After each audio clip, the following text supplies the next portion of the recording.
Namaste. Welcome to our 44th talk on the Bhagavad Gita. Of course, we're still in the 8th chapter. We're ready for the 11th verse, which I read at the end of the last talk. The subject is, of course, the yoga of the imperishable Brahman. In other words, how do you get there? And so this verse says, that which the knowers of the Veda call the eternal. Veda here means much more than the 4 collections of hymns in ancient Sanskrit we called the Vedas. There's the Veda of the Veda. That is, there is the Vidya, the wisdom, the knowledge that is embodied in the ritualistic Vedas. So a knower of the supreme Veda, who is the supreme person, really, that which the knowers of the Veda call the eternal, the imperishable, which the ascetics free from passion enter. Let me take a quick look here. I didn't think to look this up before. I apologize. I remember one time an Eastern Christian priest said to me, in the East, we practice as we do it. Meaning, there's not a practice, we just go ahead and do it, and that's our practice. Free from, yes. Vitaragas, intense affinity for something, and it's not just a desire, I want to get it, it's I have to have it. You see, it's, again, the illusion. Having it will make me more than I am now. Not having it will make me less than I would be if I had it. This is a delusion. And it is, raga is attraction. And in this case, it's a supreme attraction. Because you see, this is what's interesting. The wider our mind scope becomes, which it must, the stronger our mind becomes, the more we can go into delusion if we foolishly slip back and put our minds on that and say, well, just a little bit more of that. Therefore, yoga can be dangerous in the sense that it makes you strong, and if you fall, you'll fall hard, you'll fall strong. And you'll be more able to pursue delusion than you were before. This is why the genuine yogi never introduces the subject of yoga to anyone, and never at any time, even in the most gentle way, tries to point them to yoga and persuade them to follow. Because it's the taking into one's hands of a great power, and a power that will go according to our own direction. So there have been great yogis that have fallen greatly. There have been remarkable people, miracle workers, who have fallen and become as degraded as they were exalted, and often as evil as they were virtuous. Because until you're out of duality, you are in danger. This is a real truth. Yoga is not for cowards, and yoga is not for lazabout, and it's not for window shoppers. It is for people who really mean business. Otherwise, leave it alone. Go and do volunteer work in a homeless shelter, which is a good thing to do. It's a virtuous thing to do. Create good karma. Forget this. Seriously. If you don't want to take the path, it says in the Upanishad, the path of the divine is like a razor's edge. Now think how thin a razor's edge is. So the walking of that path, think of what it takes. And you see, you can develop strength with a positive aim in mind and then go toward a negative aim, and you're empowered to do it. You see? I'm very serious about this. That's why I've mentioned before, but I will again. In fundamentalist Protestantism, they often talk about, feeling you've been saved, et cetera, and they call it professing Christ. And you profess, I am a Christian, et cetera. And there was the evangelist, in fundamentalist Protestantism, they have what they call revivals, usually twice a year. And they'll usually last about 2 weeks.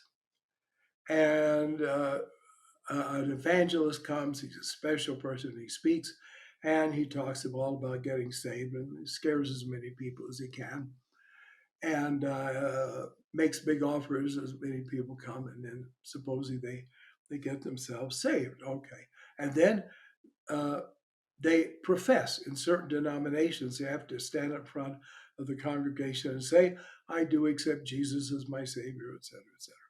So anyway, after having beat that to death, let me regress onward. So there was a man who was an evangelist, he did this. And a friend of his, who was a minister, talked to him on the telephone and said, well, how was your last revival like? He said, it was wonderful. It was the best I've ever had. I'm just really elated about it.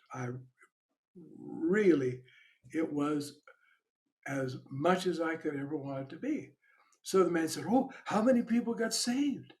He said, oh, nobody got saved, but 40 people quit claiming to be saved. Yes. Yes, indeed. So that could be also a progress. But therefore, it says in the Bible, you cannot take fire in your bosom. Now, would you like to take a burning coal, stick it inside your shirt or whatever, dress or whatever? Well, no, you'll get burned. But it says, and you can't take the fire without getting burned. In this sense, the burning means purification. And without the purification, it doesn't happen. So you have to be free from viraga, the intense desires for the outside material things. All right, that which the knowers of the Veda call the eternal, which the ascetics, free from passion, enter, and they alone enter it, desiring which they live the life of Brahmacharya. Brahmacharya is usually thought of as celibacy, but it also means control of all the senses. Sex, of course, is one of them. And they live the life of Brahmacharya all the time, 24 hours a day, dedicated to discipline, control. A friend of mine once said to me, just talking about the disciplines of our very basic fundamentalist church, oh, to live like that would be like living in a prison. And I said, no, you're in the prison. But he didn't pay any attention. He went on, and he became a drug addict, and he became a drunk. But he didn't live in that negative prison of the life-denying Christian path. Yes. Okay. But you live the life of Brahmacharya.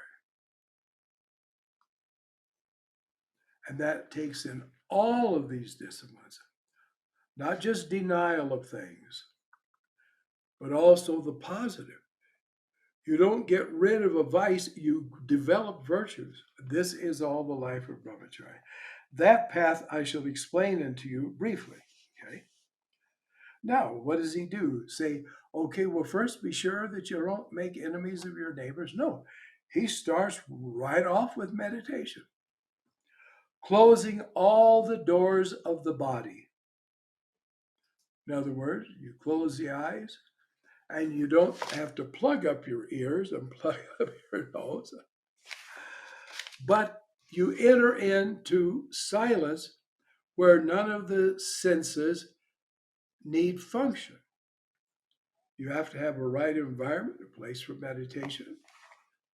And you have to go to that state where you can be just aware of awareness itself.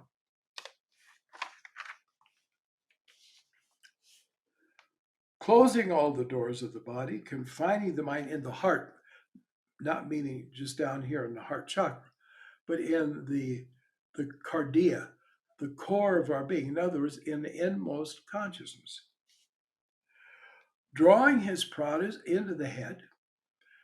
By the way, this happens automatically. This is not this like, and yet, oh yes, I'm bringing up the kundalini. No. That's delusion. If it entertains you, okay. But I'm talking about real yoga. Soham is the mantra of the Sahasrara chakra, the supreme chakra, the lotus of the astral brain, you see. The physical brain is one thing. There's an astral and there's a causal brain. And in the midst of that shines Soham. And the japa of Soham draws the subtle pranas, the subtle energies of awareness up into the head. You don't have to try it. You don't have to try to make it happen. You don't have to have some special method for it. You just do the Soham sadhana process.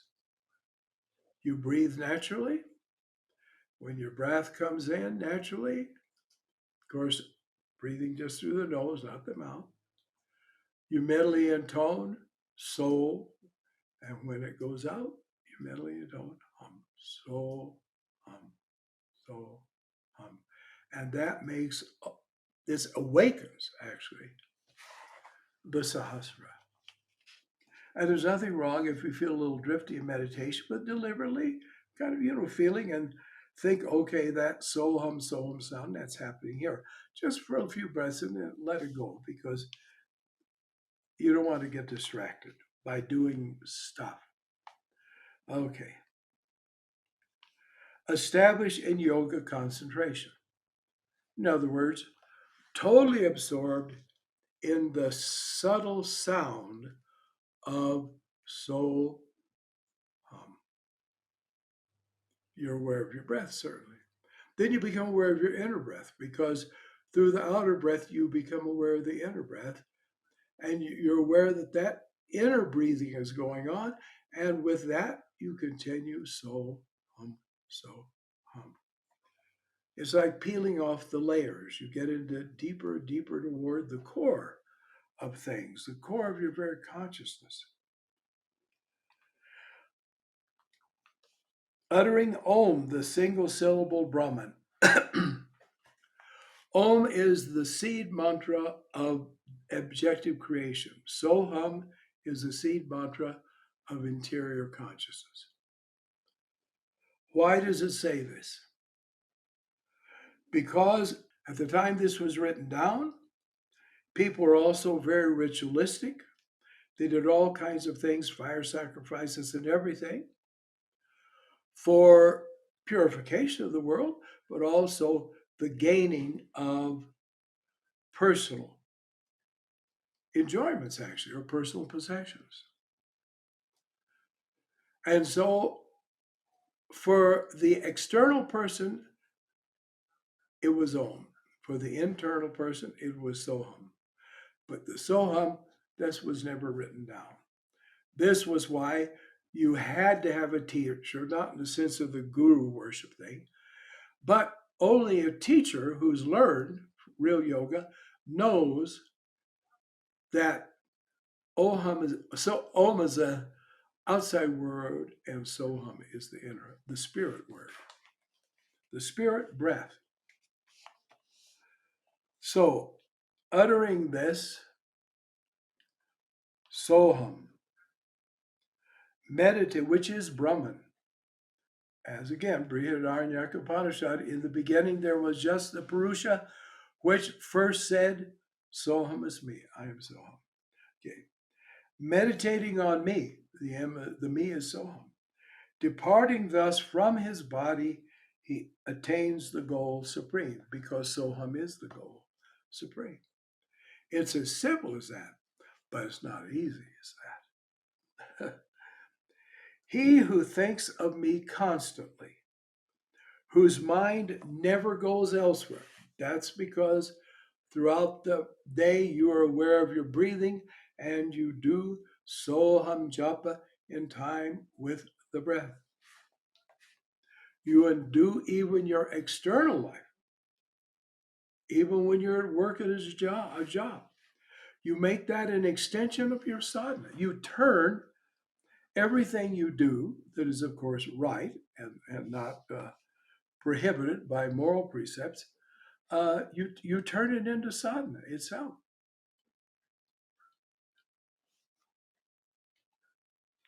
He who thinks of me constantly, whose mind never goes elsewhere, through the japa and meditation of Soham, for him, the constantly united yogi. In other words, when you're really in a depth Soham yogi, you're not going toward yoga. You are in yoga. You are the embodiment of yoga, you see.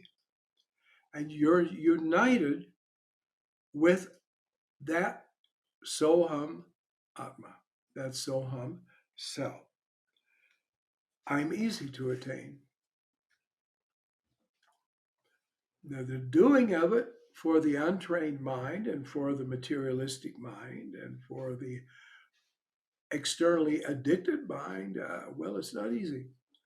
But those who get into the rhythm of Soham sadhana, then the attainment is easy. That's why we don't need all the paraphernalia that the fake yogis and the fake gurus claim to need, because only one thing is needed, and we've got it. Coming to me, those great souls, yep, you and I need to become great souls, who have reached the highest perfection, do not incur rebirth in this world. Why? Because we don't need it. In like the world is evil, the world is bad, the world is distracting, oh, the world is Mike. No, it's you're here because you need to be here. You go to the toilet because you need to evacuate. Well, when you don't have to do that anymore, you don't sit in the toilet. So you don't need to come to this world, which is sometimes often at least like a sewer, which is the impermanent home of suffering. Well, and it's suffering because it's impermanent. We are by essence ever abiding beings. We are ever established beings in the depths of ourselves. So anything that shifts and changes is a contradiction of our own nature and works against our own nature. And therefore, this world is a sea of sorrow. It is indeed the abode of suffering. Why people can't see that is beyond me personally. And how people can think it's negative to say that it is also an absurdity. It's just realism. It'd be like, well, we really should live forever. So when grandma died, we didn't let anybody declare her dead. So we didn't bury her. We just left her in the bedroom where she died. Only crazy people would do that. But there are crazy people who think it's positive to deny realities, or at least deny the reality of the illusions. All right. And why don't we stop there? Now we've come to that very point. Thank you for your patience in my vagaries and wanderings. But I truly enjoy talking to you, and I hope it's not too bad listening to me. So, namaste, namaste. Thank you so much.